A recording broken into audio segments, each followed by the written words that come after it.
Hello everyone, Santir here, and welcome to a video where I talk about something that's been on my mind and share the internal monologue.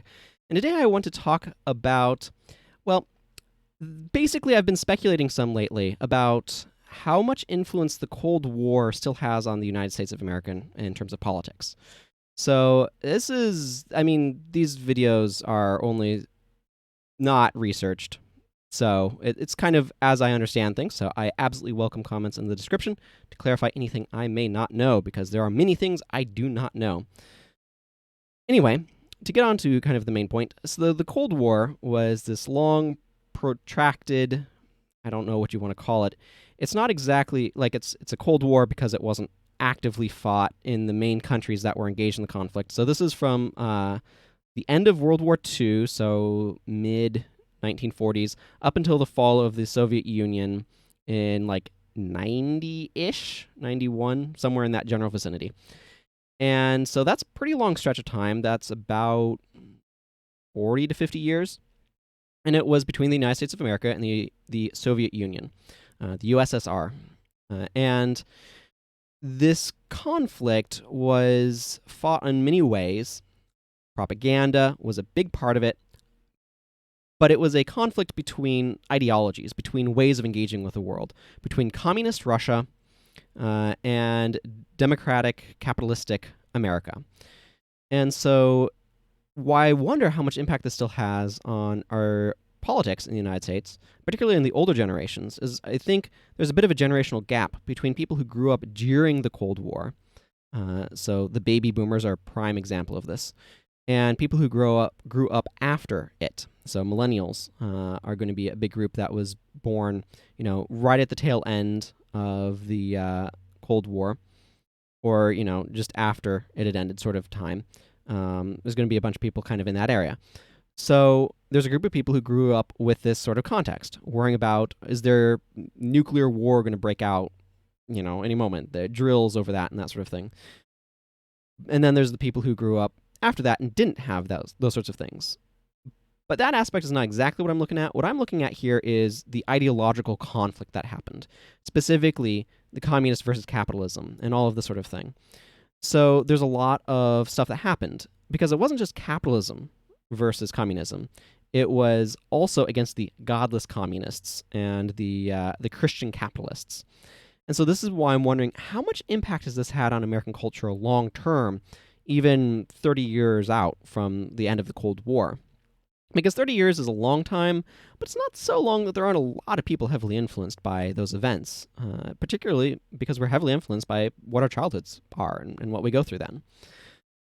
So this is where a lot of stuff happened. My understanding is that a lot of the in God type phrases in American stuff were introduced during the Cold War. Again, contrasts, propaganda. So it was emphasizing America as a Christian nation, which, as a Christian, I have problems with, in so much as there is a kingdom of God and no earthly Christian nation. But never mind all of that and the way that things have happened. We're not here to get into that too much, probably. So the words of under God, I think, were added to the Pledge of Allegiance at this time, or at least that's what I've heard. And there's a lot of emphasis on that. I think the "In God We Trust" may have been added to U.S. currency at that time as well. I'm not positive on that, but I feel like I've heard that as well. And so we have this contrast. Now, what's really important here is, for those who may be not super familiar with American politics, is that we tend to have this pretty big conflict between the right and the left over basically, you have the right being worried about communism in the left, or socialism, which would be seen as kind of like communism light, because the basic perception is that those more left directions are destructive, right? Because they're looking at the USSR. That's kind of the model that's being looked at. So the reason why I've been wondering about all of this is just when I look at United States politics, and particularly when I chat with family about some of this stuff, there's a real concern over what will happen if the United States introduces anything that could be seen as further left, particularly among the right. And the conservative Republican side of things politically. And like, I will also state here that I think it's really important to have kind of like a keep each other in check sort of compromise system, because each party's ideology theoretically has blind spots and has things that they're going to overlook.